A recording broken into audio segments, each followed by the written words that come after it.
Ela é uma pessoa que prioriza seus afetos. Quando ela viu sua irmã Ruth espalhar negatividade e mentiras, ela deveria ter relatado isso ao líder e se comunicado com ela imediatamente para impedir isso. No entanto, já que Ruth a ajudou no passado, ela decidiu ficar calada. Considerar só os seus afetos está alinhado com a verdade? O que acontece quando se colocam os afetos acima dos princípios? Para descobrir, assista ao vídeo Os afetos não devem estar acima dos princípios.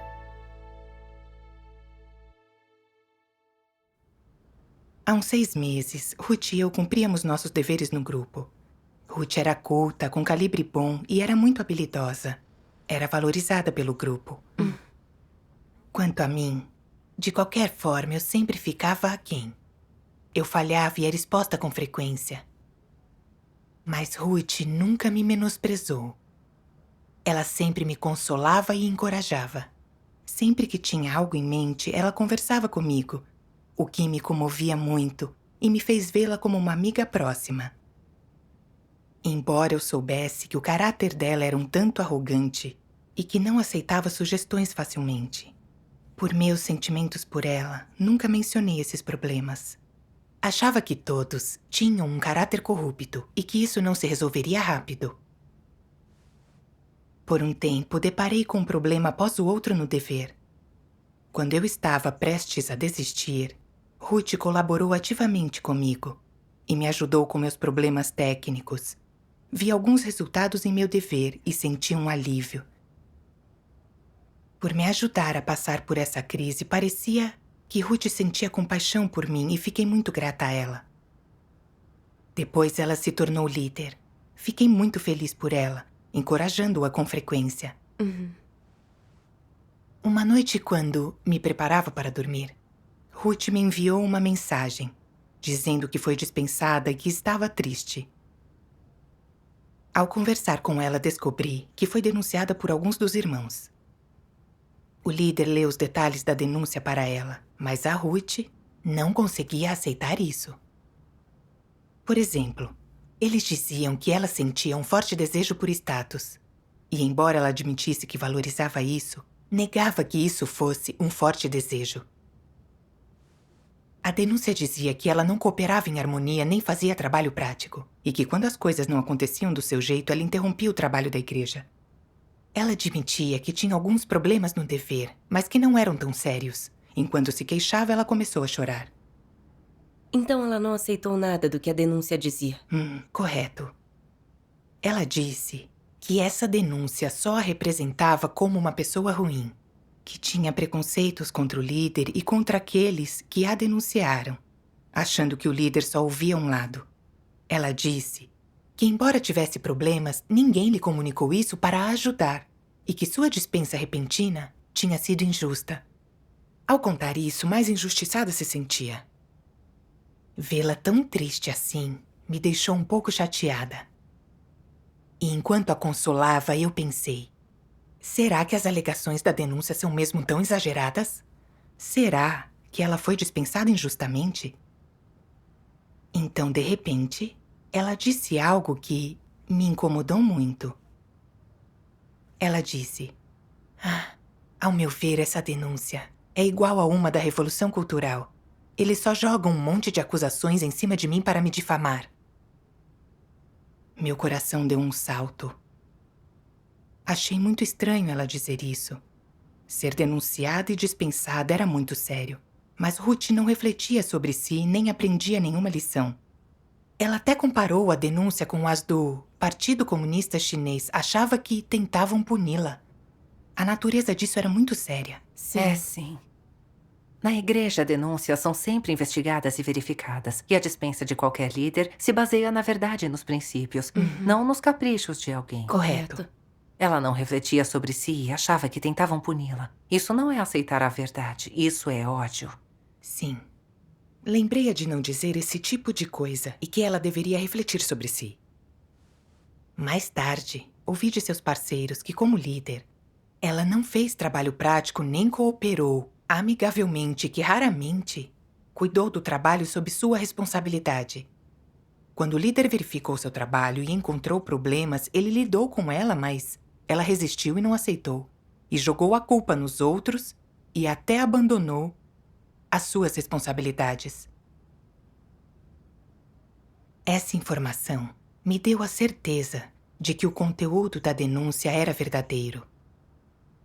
Pensei em como a Ruth disse que a denúncia parecia a de uma da sessão de luta da Revolução Cultural e percebi como isso se tornou sério. Claramente, ela não fazia trabalho real e ela não aceitou quando o líder lidou com ela. Ela era uma falsa líder que merecia dispensa. Sim.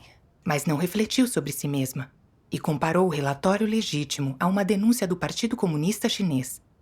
Isso não só era rejeitar a verdade, mas também era distorcer os fatos e deturpar a realidade. Isso era resistir e causar tumulto e era uma blasfêmia contra as coisas positivas. Isso era ofender o caráter de Deus. Sim. Quanto mais eu pensava, mais me assustava. Senti que seu caráter era cruel. E que se ela continuasse resistindo sem refletir nem se arrepender, ela seria expulsa conforme os princípios da igreja para a remoção de pessoas. São questões muito sérias. E você relatou a situação dela ao líder? Relatou? Eu pensei se deveria relatar seu estado atual e o que ela me disse ao líder. Mas então pensei, se o líder souber do estado dela e analisá-lo com o comportamento dela como líder, e então decidir que ela é uma malfeitora que não aceita a verdade, ela será removida da igreja? Pensar nessas coisas me deixou muito incomodada. Não era o tipo de desfecho que eu queria.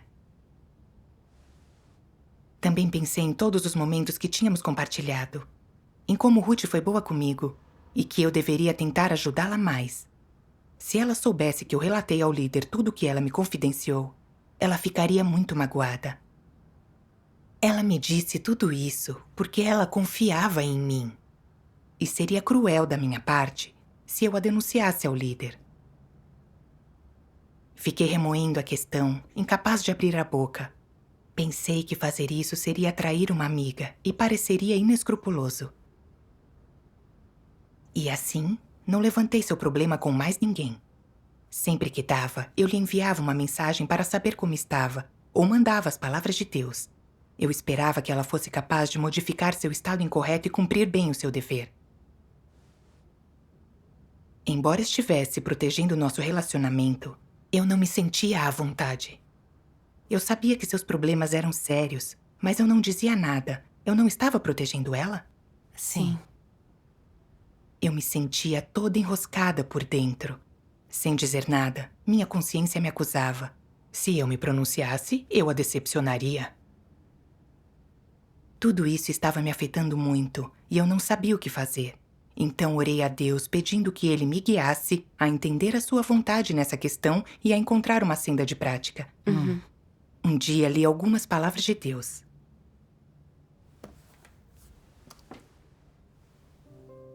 Deus Todo-Poderoso diz: vocês devem aprender a discernir o que é bom comportamento e o que é praticar a verdade e mudar seu caráter. Mudar seu caráter envolve praticar a verdade, ouvir as palavras de Deus, obedecer a Ele e viver segundo as suas palavras. O que então uma pessoa deve fazer a fim de praticar e viver de acordo com as palavras de Deus? Digamos, por exemplo, que há duas pessoas que são amigos muito próximos. Elas se ajudaram no passado, passaram por tempos difíceis juntas e dariam sua vida para salvar uma a outra. Isso é praticar a verdade? Isso é irmandade. Isso é valorizar os outros mais do que a si mesmo. Isso é comportamento bom, mas não é praticar a verdade. Praticar a verdade tem a ver com agir de acordo com as palavras e exigências de Deus. É obedecer e satisfazer a Deus. O bom comportamento gira em torno de satisfazer relacionamentos da carne e preservar laços emocionais. Portanto, irmandade, proteger relacionamentos, ajudar, tolerar e satisfazer uns aos outros, tudo isso são assuntos privados e pessoais e nada tem a ver com a prática da verdade. Como, então, Deus exige que as pessoas tratem umas às outras? Deus exige que tratemos uns aos outros com princípios. Se outra pessoa comete um erro, faz algo que não está alinhado com os princípios da verdade, não podemos ouvi-la, mesmo que seja nossa mãe ou nosso pai. Devemos agarrar-nos aos princípios da verdade e proteger os interesses da casa de Deus. Deus exige que irmãos e irmãs ajudem uns aos outros. Se vemos que outra pessoa tem um problema, devemos apontá-lo, comungar e buscar os princípios da verdade para resolvê-lo. Só se fizermos isso, estaremos realmente ajudando a pessoa. Ele quer que a conduta das pessoas em relação ao outro seja construída sobre o fundamento dos princípios da verdade, não importa qual seja o seu relacionamento. Qualquer coisa fora desses princípios não conta como praticar a verdade. Por exemplo, uma pessoa faz algo que prejudica o trabalho da igreja, que todos apontam e refutam. O amigo dela diz: "Vocês não têm que expô-lo só porque ele cometeu um erro. Eu sou amigo dele. Antes de mais nada, devo ser compreensivo e tolerante em relação a ele e ajudá-lo. Não posso repreendê-lo como vocês. Devo consolá-lo, não magoá-lo, e eu lhe diria que o erro não é grande coisa. Se qualquer um de vocês o repreender e dificultar as coisas para ele, mais uma vez, terá que se ver comigo. Nenhum de vocês é mais próximo a ele do que eu. Somos bons amigos. Os amigos cuidam uns dos outros, e eu o defenderei se for necessário." Isso é praticar a verdade? A mentalidade da pessoa se baseia também em outro fundamento teórico. Ele acredita que meu amigo me ajudou no tempo mais difícil e mais doloroso da minha vida. Todos os outros me abandonaram. Só ele cuidou de mim e me ajudou. Agora ele está encrencado e chegou a minha vez de ajudá-lo. Acho que é isso que significa ter consciência e humanidade.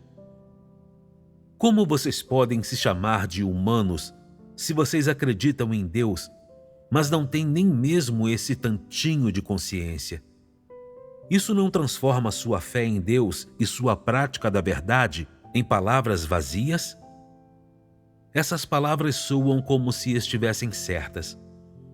A maioria das pessoas não consegue ver o que elas realmente são. Nem mesmo a pessoa que as disse, que acha que suas ações provêm da verdade. Mas suas ações estão certas? Na verdade, não estão.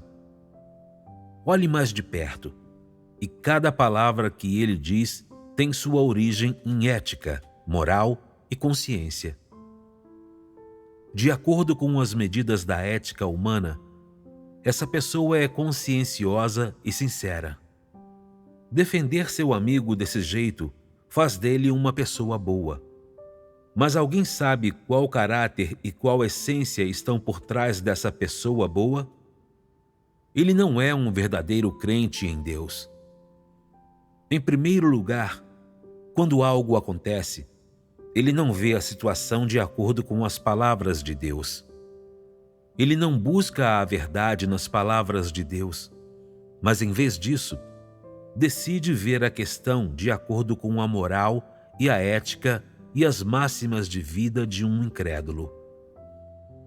Ele toma as heresias e falácias de Satanás como a verdade e deixa as palavras de Deus de lado. Ao fazer isso, ele está zombando da verdade e ignorando o que as palavras de Deus dizem. Isso mostra que ele não ama a verdade. Ele substitui a verdade com as máximas de vida satânicas e as noções, a ética e a moral do homem, e age de acordo com filosofias satânicas. Ele até diz com confiança que isso é praticar a verdade e satisfazer a vontade de Deus, que essa é a maneira justa de agir. Ele não está apenas usando esse disfarce da justiça para violar a verdade? Amém. Amém. A palavra de Deus revelava exatamente o meu estado. Eu refleti sobre meus pensamentos dos últimos dias. Embora eu soubesse que Ruth não aceitava a verdade e que espalhava negatividade e mentiras, eu a protegia. Porque eu fui influenciada por ideias satânicas como sacrifique-se por seus amigos. E achava que era ético priorizar afetos e benevolência em nossa conduta. Como incrédula, eu vi todos esses personagens na TV e em histórias que eram totalmente devotos aos seus amigos e eu os admirava. Eu achava que isso era integridade e a forma de ser uma pessoa boa. Eram meus exemplos. Decidi que eu seria uma pessoa que valorizava lealdade e camaradagem. E que se fossem bondosos comigo, eu teria que retribuir em dobro. Que jamais poderia fazer algo que os decepcionasse. Ou eu seria desprezada por ser inescrupulosa. Após minha conversão, esses pensamentos permaneceram comigo. Se alguém demonstrava um cuidado especial por mim, eu me lembrava disso. E por mais dificuldades que a pessoa enfrentasse, eu sempre a ajudaria e jamais faria algo que ameaçasse a nossa amizade. Já que eu estava presa a essa moral, mesmo sabendo que Ruth tinha problemas e que eu deveria defender os princípios denunciando-a, eu não conseguia dar o passo de praticar a verdade. Eu pensava que se eu contasse o que ela me contou em segredo, eu a decepcionaria. Essas filosofias satânicas me controlavam, tornavam-me incapaz de distinguir o certo do errado.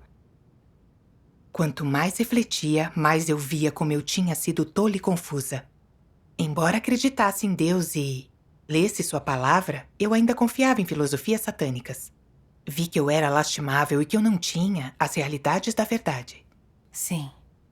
Sem esta comunhão, eu não reconheceria que sacrifique-se por seus amigos e valorizar a lealdade são ideias que Satanás usa para corromper um homem. Sim.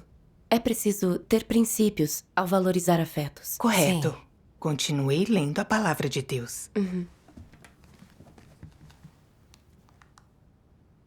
Como pode haver bondade naqueles que não amam a verdade? Ou justiça naqueles que só amam a carne? Não são a justiça e a bondade só faladas em referência à verdade? Não estão reservadas para aqueles que amam a Deus de todo o coração? Os que não amam a verdade só são corpos putrefatos, não abrigam o mal? Os que são incapazes de viver a verdade não são todos inimigos da verdade? E vocês? Você pode ser especialmente afável e devotado para com seus familiares, amigos, esposa ou marido, filhos e filhas e pais, e nunca se aproveitar dos outros, mas, se você for incompatível com Cristo, se não conseguir estar em harmonia com Ele, então, até se você se doar inteiramente para socorrer seu próximo, ou se cuidar meticulosamente bem de seus pai, mãe e membros da família, ainda assim eu diria que você é perverso. E, além disso, alguém cheio de truques ardilosos. Amém. Amém. Ao ler a palavra de Deus, entendi que justiça e bondade verdadeiras não são ser leal a uma pessoa. Por mais leal que você possa ser em relação a um amigo ou que seja chamada de boa e elogiada pela sociedade, você não pode ser chamada de boa. Sim. Justiça e bondade verdadeiras são ditadas pela verdade e são coisas que se alinham à verdade. Quando as coisas caem sobre você, a habilidade de praticar a verdade, de deixar as emoções de lado ao defender os princípios, demonstra um amor pela verdade e lhe renderá a aprovação de Deus. Pensei em como, na Bíblia, Num momento crítico, Ló foi capaz de trocar suas 2 filhas pela segurança dos 2 mensageiros e como essa conduta foi considerada justa por Deus. Eu me lembrei de Noé. Após receber a comissão de Deus, levou mais de 100 anos construindo a arca e experimentou muito sofrimento, calúnia e julgamento. Mas obedeceu à palavra de Deus e completou a comissão de Deus. Isso era justiça. Sim. Entendo que, fazendo a vontade de Deus, conseguimos praticar de acordo com a sua palavra. E não importa se for preciso desistir da vida. Conseguimos completar a comissão de Deus e proteger o trabalho da igreja. Só isso pode ser chamado de justiça e bondade. Sim. Amém. Eu sempre protegi meus relacionamentos e afetos pelos outros. Eu sabia que Ruth estava espalhando negatividade e mentiras, mas não a denunciei. Eu priorizei meus afetos por ela e a protegi mesmo às custas do trabalho da igreja. Eu coloquei meus sentimentos em primeiro lugar. De que forma isso era justo ou bom? Em essência, eu estava resistindo a Deus e era condenada por Ele. Foi aí que percebi a seriedade do meu problema e me amedrontei. Eu não podia continuar agindo com emoção. Eu devia aderir à verdade e denunciar a Ruth. Exatamente. Então, escrevi um relatório factual dos problemas da Ruth e o enviei ao líder. Não demorou e o líder me disse: os problemas da Ruth são muito sérios. Desde sua dispensa, ela não refletiu e permanece desobediente. Continua espalhando noções e não está exercendo um papel positivo. Seus problemas serão expostos novamente. Se ela não entender a seriedade disso, ela pode continuar espalhando negatividade e perturbar a vida da igreja. Sim. Sim. O líder pediu minha participação. De repente, fiquei nervosa e me senti dividida. Se essa comunhão para expor os problemas da Ruth ocorrer na frente de muitas pessoas, o que ela pensará de mim? Ela me odiará? Ficará magoada? Pensará que não sou alguém com quem ela pode falar e irá me ignorar? Eu não ousava imaginar a cena da exposição dela e só queria me esconder. O líder viu que eu hesitava e disse: se não se sente à vontade, não precisa participar. Reflita sobre isso. E o que foi que você fez? Eu não disse nada. Depois disso, eu me senti muito incomodada e me perguntei: por que tenho tanto medo de encarar a Ruth? Por que não tenho a coragem de expô-la? Ainda estou vivendo segundo minhas emoções, querendo proteger meus relacionamentos. Sim. Quando percebi isso, eu me senti muito culpada e orei a Deus. Ó Deus, por favor, ajuda-me. Dá-me a coragem para me libertar da influência sombria de Satanás. Desejo praticar a verdade. Depois de orar, li algumas palavras de Deus relacionadas ao meu estado. Deus Todo-Poderoso diz: quando a verdade se tornar vida em você, quando você observar alguém que blasfema contra Deus, que não tem temor de Deus e que é descuidado e superficial ao cumprir o seu dever, ou que interrompe e interfere no trabalho da igreja, você responderá de acordo com os princípios da verdade e será capaz de identificá-lo e expô-lo conforme necessário. Se a verdade não se tornar sua vida e você ainda viver em seu caráter satânico, quando descobrir pessoas perversas e diabos que causam interrupções e perturbações no trabalho da casa de Deus, você fará vista grossa e se fingirá de surdo. Você as ignorará sem ser repreendido por sua consciência. Você até achará que qualquer um que cause perturbações no trabalho da igreja não tem nada a ver com você. Não importa quanto o trabalho da igreja e os interesses da casa de Deus sofram. Você não se importa, não intervém nem se sente culpado. O que faz de você alguém que não tem consciência nem senso, um incrédulo, um servidor. Você come o que é de Deus, bebe o que é de Deus e desfruta tudo o que vem de Deus. Mas acha que qualquer dano aos interesses da casa de Deus não está relacionado a você. O que faz de você um traidor que morde a mão que o alimenta.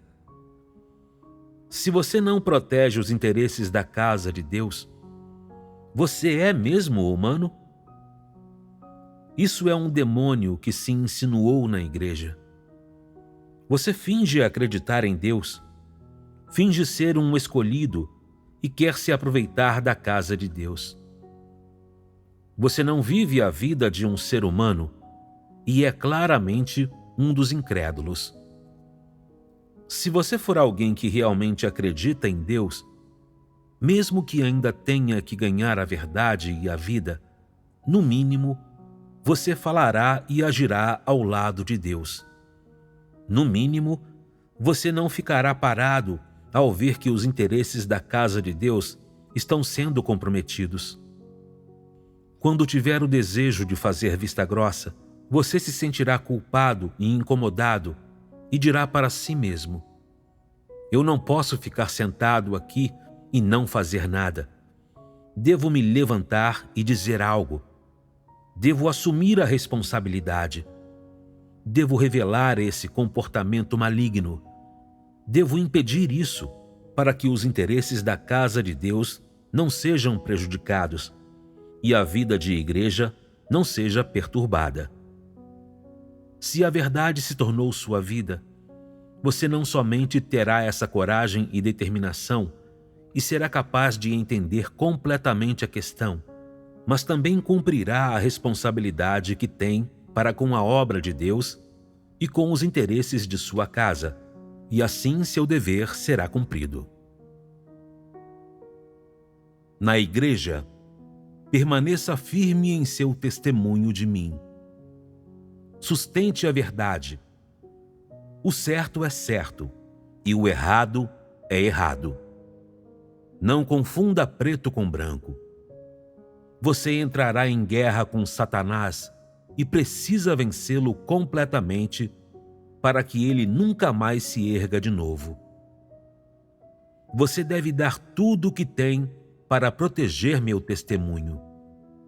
Esse será o objetivo das ações de vocês. Não se esqueçam disso. Amém. Amém.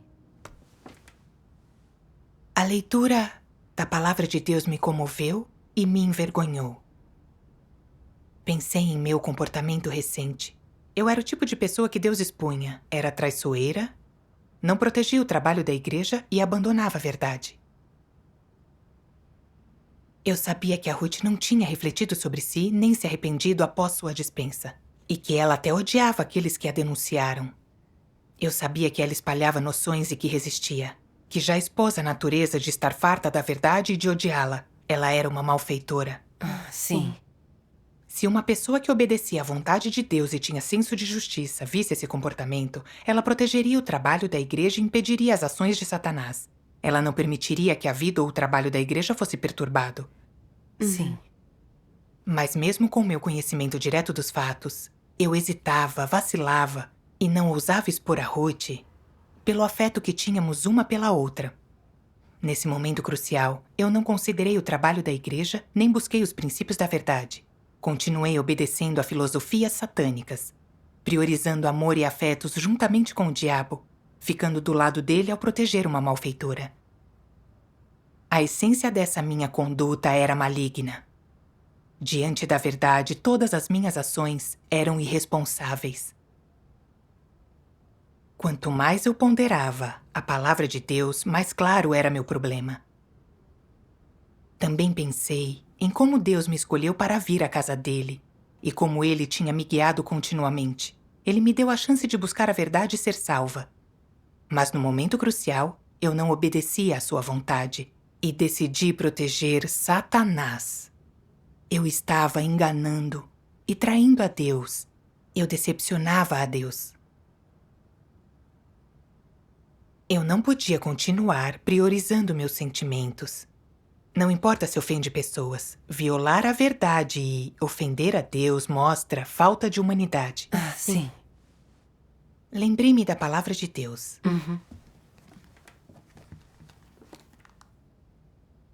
Seus relacionamentos não são estabelecidos na carne, e sim no fundamento do amor de Deus.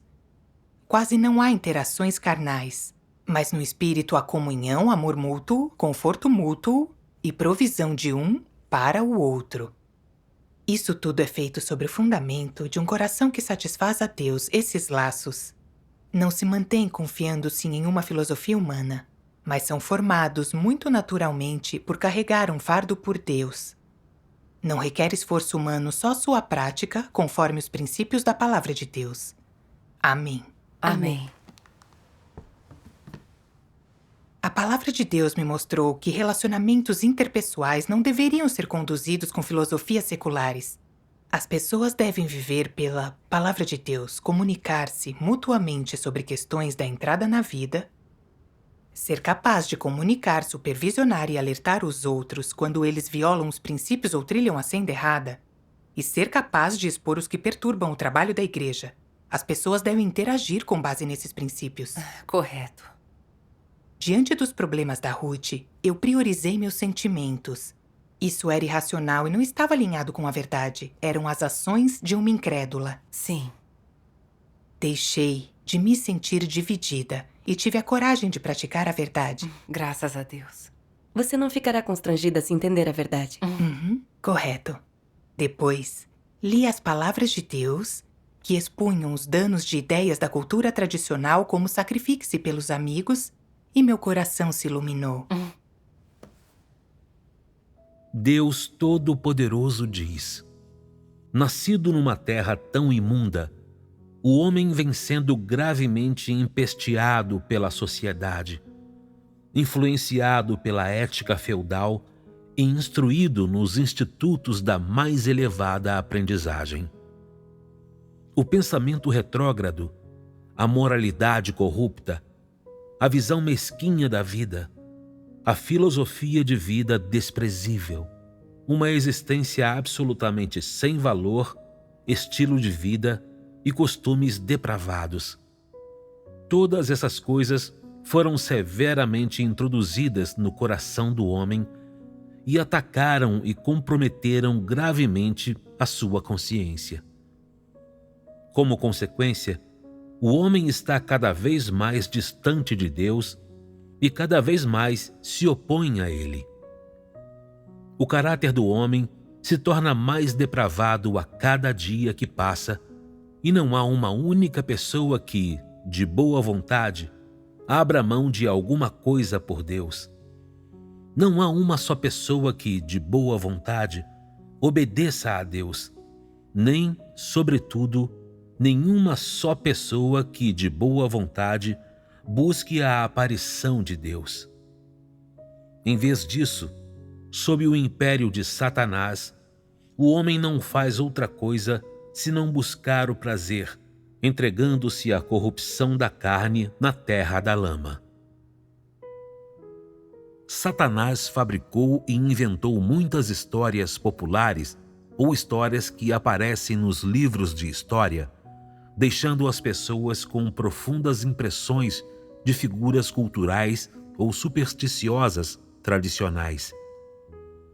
Na China, por exemplo, existem os 8 imortais atravessam o mar, Jornada para o Oeste, o Imperador de Jade, Neza conquista o Rei Dragão e a investidura dos deuses. Esses não se tornaram profundamente arraigados na mente do homem? Mesmo que alguns de vocês não conheçam todos os detalhes, vocês ainda conhecem as histórias gerais, e é esse conteúdo geral que se fixa no seu coração e em sua mente, de modo que você não consegue esquecê-lo.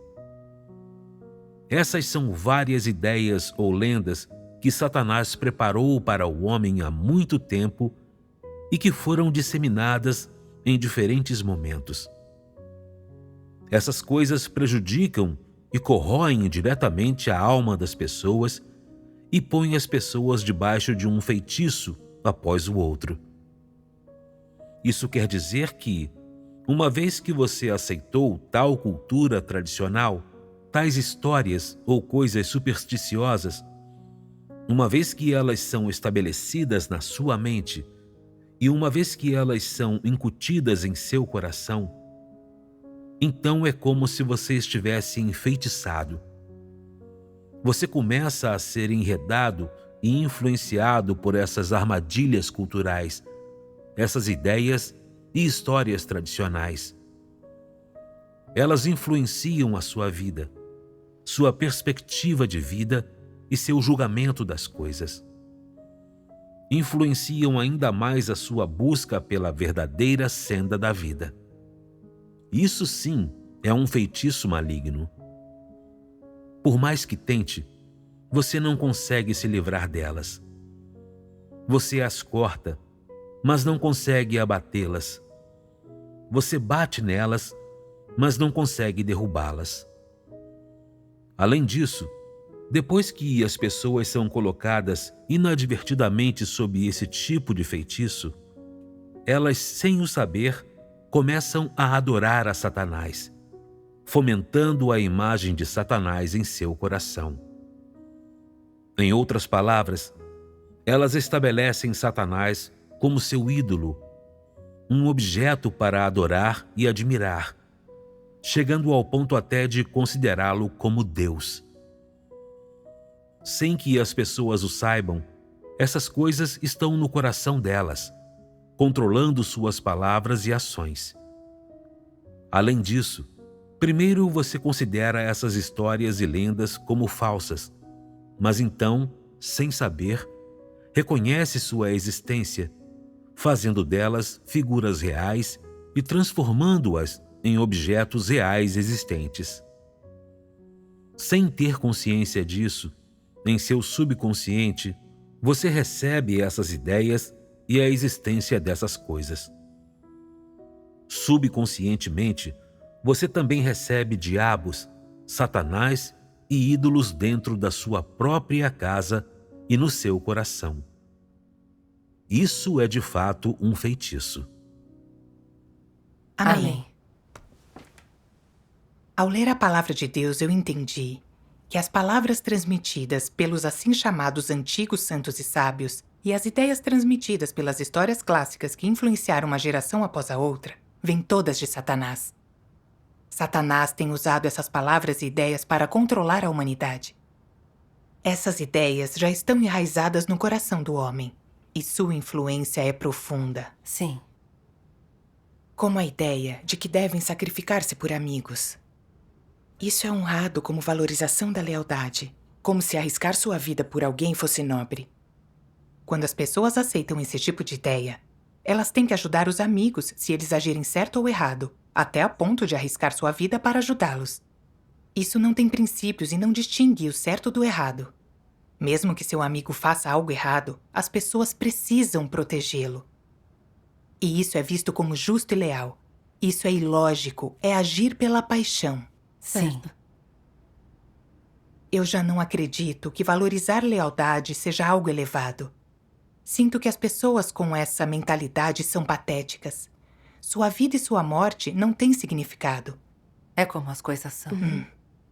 Pensei em como eu fui prejudicada por isso. A fim de proteger meus afetos interpessoais, deixei de praticar a verdade.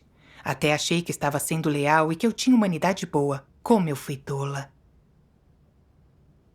Essas ideias prezadas por Satanás são venenos.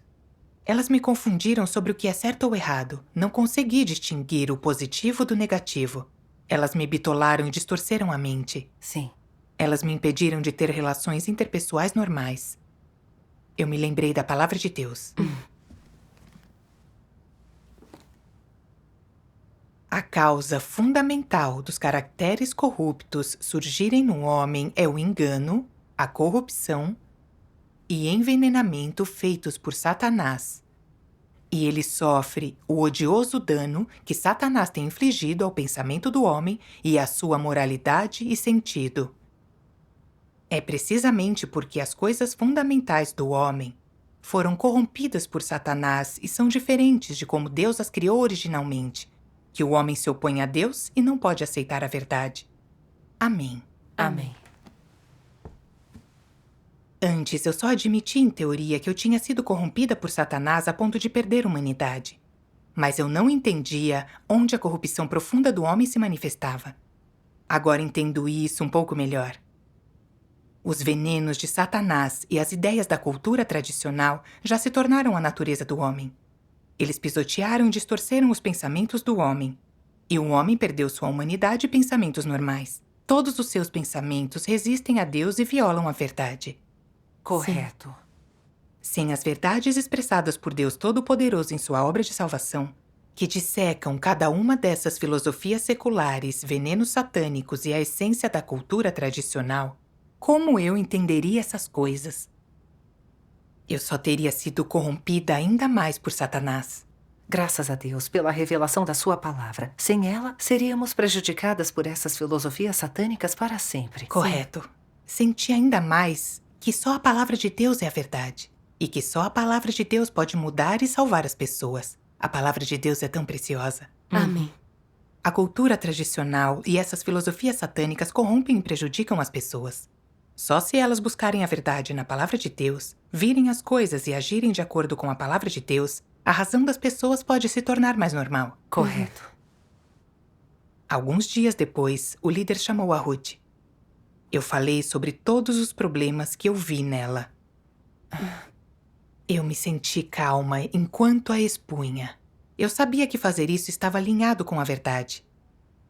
E não importava o que ela pensasse de mim ou se jamais quisesse me ver de novo. Já que eu praticava a verdade, eu me senti em paz e jamais me arrependeria. Graças a Deus.